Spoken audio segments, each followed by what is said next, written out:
जिस विधायक को 2.5 लाख रुपए का सैलरी मिल रहा है, 4 करोड़ का बंगला मिल रहा है, 3 लाख रुपए फर्नीचर के लिए मिल रहा है, वो मांग करता है कि हमें 3 लाख में नहीं हो रहा है, 10 लाख रुपए चाहिए। आप सोच सकते हैं कि इस महंगाई के युग में रसोइया को 100 रुपए, संयोजिका को 0 और अध्यक्ष को 0 पैसा मिल रहा है, तो आप सोच सकते हैं कि क्या दुर्दशा इनकी रही होगी, कैसे ये घर चलाते होंगे, कैसे ये अपना पेट पालते होंगे। जब कोई मंत्री, विधायक, सांसद का कुछ भी मुद्दा आता है संसद में, तो वो ध्वनि मत से पास हो जाता है, कोई उसमें किंतु परंतु नहीं होता है। सब मेज थपथपाते हैं कि हाँ, विधायकों का तनख्वाह बढ़ना चाहिए, विधायकों को ये लाभ मिलना चाहिए, सांसदों का तनख्वाह बढ़ना चाहिए, सांसदों को ये लाभ मिलना चाहिए।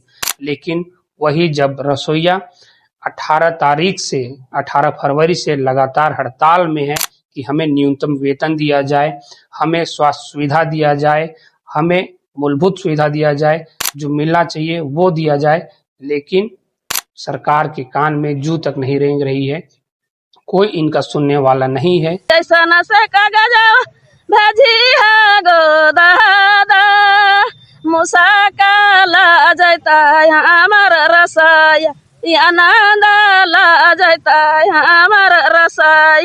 ये जो आप गाना अभी सुने, वो कोई गाना नहीं, एक दर्द है। दर्द इस बात का कि पिछले 21 सालों से काम कर रहे हैं, लेकिन अभी तक उनको न्यूनतम वेतन नहीं मिल पा रहा है। दर्द इस बात का कि उनका कोई सुन नहीं रहा है। दर्द इस बात का कि उनको बार बार हड़ताल करना पड़ रहा है। दर्द इस बात का कि उनको बार बार लिखित देना पड़ रहा है, लिखित देने के बावजूद भी कोई सुन नहीं रहा है। ये कौन है, क्या है, आइए आपको बताते हैं। ये हैं हमारे और आपके जो बच्चे हैं, उनको स्कूल में खाना खिलाने वाली रसोइया हैं। रसोइया ये पूरे 3 पार्ट में बटी हैं। एक रसोइया है, एक संयोजिका है और एक अध्यक्ष है। रसोइया वो होती हैं जो खाना बनाती हैं, संयोजिका वो होती हैं जो बाजार से सामान खरीद के लाती हैं और रसोइया को देती हैं, उसके बाद रसोइया बनाती हैं। और इन सभी चीजों को जो देखरेख करती हैं, सभी चीजों को जो अरेंज करती हैं, वो अध्यक्ष हैं। अब आपको बताते हैं कि इन सब काम जो करती हैं, जो बच्चों को दोपहर में खाना खिलाती हैं, बच्चों को दोपहर में उनका पेट भरती हैं, जो बच्चे स्कूल जाते हैं सरकारी विद्यालय में, जो भूखे रहते हैं उनको खाना खिलाते हैं और उनका पेट भरते हैं। और इसी वजह से बहुत सारे जो बच्चे हैं जो स्कूल नहीं जाना चाहते हैं, वो भी स्कूल जाते हैं। इसी वजह से मध्याह्न भोजन शुरू किया गया था। तो ये जो संयोजिका हैं, रसोइया हैं और अध्यक्ष हैं, इन सब चीजों को वो देखती हैं, बच्चों को खाना खिलाती हैं। लेकिन इसके एवज में इनको क्या मिलता है? इनको मिलता है सिर्फ 100 रुपए, वो भी सिर्फ रसोइया को मिलता है 100 रुपए एक दिन का। और जो संयोजिका हैं उनको 1 भी रुपए नहीं मिलता है, जो अध्यक्ष है उनको भी 1 रुपए नहीं मिलता है। बस ये यही मांग कर रहे हैं कि हमें न्यूनतम वेतन दिया जाए, कम से कम। जब हमारा जो काम है वो 21 साल का हो गया है, लेकिन अभी तक हमें न्यूनतम वेतन भी नहीं मिल पा रहा है। आप सोच सकते हैं कि इस महंगाई के युग में 100 रुपए से क्या होता है। जहां विधायकों को 4 करोड़ का बंगला दिया गया है, 3 लाख रुपए उनको फर्नीचर के लिए दिया गया है, वो 3 लाख रुपए भी कम पड़ रहा है और वो 10 लाख रुपए का मांग कर रहे हैं, वो भी विधानसभा में। फर्नीचर के लिए 3 लाख रुपया मिला है महोदय, उसे कुछ नहीं होगा महोदय, उसको 10 लाख तक किया जाए, पूछ लिया जाए। जब एक विधायक खड़े होकर कहता है कि हमें 3 लाख रुपए दिए गए हैं और 3 लाख रुपए में भी हमें बेड नहीं हो पा रहा है, हमें सोफा नहीं हो पा रहा है, हमें फर्नीचर नहीं हो पा रहा है, हमें 10 लाख रुपए चाहिए, तो विधानसभा के सदन में जितने भी विधायक हैं वो सब मेज थपथपाते हैं कि हाँ 10 लाख रुपए होना चाहिए। और सर्वसम्मति से सभी कहते हैं कि 3 लाख में नहीं हो पा रहा है, हमें 10 लाख रुपए चाहिए। किस लिए? हमें आराम से सोने के लिए।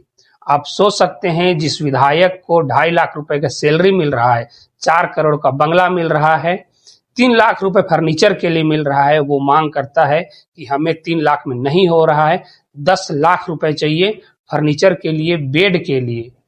और एक जो संयोजिका है, अध्यक्ष है, रसोइया हैं, जो बच्चों का पेट भरती हैं, जो अपना शरीर तोड़ रही हैं, अपना शरीर गला रही हैं, जी तोड़ काम करती हैं, खाना बनाती है, आग में अपने आप को झोंकती है। यदि आग में वो जल जाती हैं, खाना बनाने के दौरान बहुत सारी रसोइयाँ जो हैं वो जल गई हैं, उनको इलाज तक के लिए पैसा नहीं मिलता है। इलाज वो खुद का पैसा से करती हैं। आप सोच सकते हैं कि इस महंगाई के युग में रसोइया को 100 रुपए, संयोजिका को 0 और अध्यक्ष को 0 पैसा मिल रहा है, तो आप सोच सकते हैं कि क्या दुर्दशा इनकी रही होगी, कैसे ये घर चलाते होंगे, कैसे ये अपना पेट पालते होंगे महीना का 3,000 रुपए में। महीना कितना मिलता है? जी हाँ, आप सही सुन रहे हैं, 3,000 रुपए। जहां विधायकों को 2.5 लाख रुपए सैलरी भी कम पड़ रहा है, वहां 3,000 में ये अपना घर पालती हैं। एक और नया अपडेट आप सुन लीजिए कि जितने भी विधायक हैं, मंत्री हैं और पूर्व के जो मंत्री हैं, उनको स्वास्थ्य सुविधा दिया जा रहा है। वो अब देश में कहीं पे भी अपना स्वास्थ्य लाभ ले सकते हैं। कोई भी निजी अस्पताल में, कितनों बड़ा से बड़ा अस्पताल में जाके वो अपना स्वास्थ्य सुविधा ले सकते हैं, स्वास्थ्य लाभ ले सकते हैं। इसके लिए जो कैबिनेट है उसमें प्रस्ताव आने वाला है और उसमें पास भी हो जाएगा। जब कोई मंत्री, विधायक, सांसद का कुछ भी मुद्दा आता है संसद में, तो वो ध्वनि मत से पास हो जाता है। कोई उसमें किंतु परंतु नहीं होता है। सब मेज थपथपाते हैं कि हाँ, विधायकों का तनख्वाह बढ़ना चाहिए, विधायकों को ये लाभ मिलना चाहिए, सांसदों का तनख्वाह बढ़ना चाहिए, सांसदों को ये लाभ मिलना चाहिए। लेकिन वही जब रसोइया 18 फरवरी से लगातार हड़ताल में है कि हमें न्यूनतम वेतन दिया जाए, हमें स्वास्थ्य सुविधा दिया जाए, हमें मूलभूत सुविधा दिया जाए, जो मिलना चाहिए वो दिया जाए, लेकिन सरकार के कान में जू तक नहीं रेंग रही है। कोई इनका सुनने वाला नहीं है।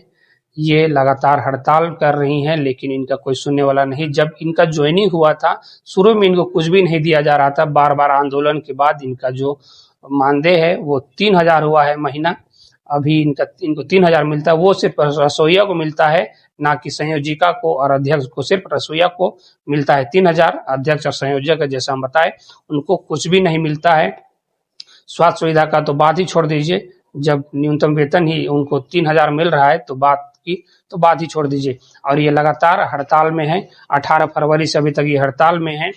कल ये मोराबादी पहुंचे थे। अब मोराबादी में जो माननीय गांडे विधायक कल्पना सोरेन हैं और जो माननीय मुख्यमंत्री हेमंत सोरेन की पत्नी है, उनसे मिलने के लिए वो जा भी रहे थे। रास्ता में उनको पुलिस भी छेक ली और उनके साथ में वो कल्पना सोरेन से मिलने जाने नहीं दिया गया।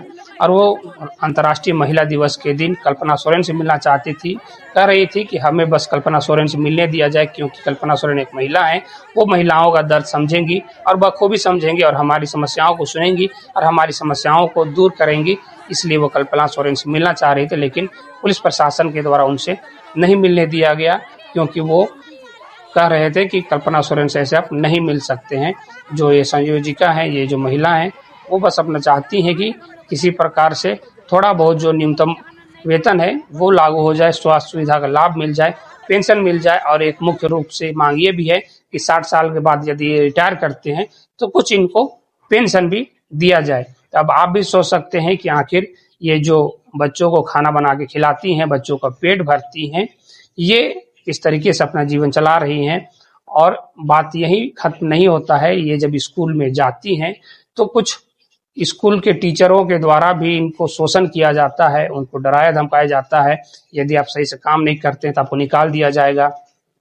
जो संयोजिका हैं, उनको बार-बार कहा जाता है कि आप हमें कमीशन दीजिए। जो आप सामान खरीद के ला रही हैं, उसमें भी कमीशन मांगा जाता है स्कूल के टीचर के द्वारा। ये एक स्कूल की बात नहीं है, लगभग सभी स्कूलों की यही बात है कि जो संयोजिका सामान खरीद के लाती है, उसमें भी उनका कुछ बचता होगा, उसी से वो अपना घर चला रही होंगी, तो उसमें भी कमीशन मांगा जाता है स्कूल के शिक्षकों के द्वारा। ये स्थिति है रसोइयों की, मध्याह्न भोजन की, जो बच्चों का पेट भरती हैं, जिस वजह से बच्चे स्कूल जाते हैं। जो गरीब तबके के बच्चे हैं, उनके पास ये भी नहीं होता है कि वो स्कूल जाएं, वो खाना खाएं, लेकिन स्कूल में खाना मिलता है। इस वजह से बहुत सारे जो बच्चे हैं वो स्कूल जाते हैं। खाना मिलेगा तो वो स्कूल जाएंगे और खाना नहीं मिलेगा तो वो स्कूल नहीं जाएंगे।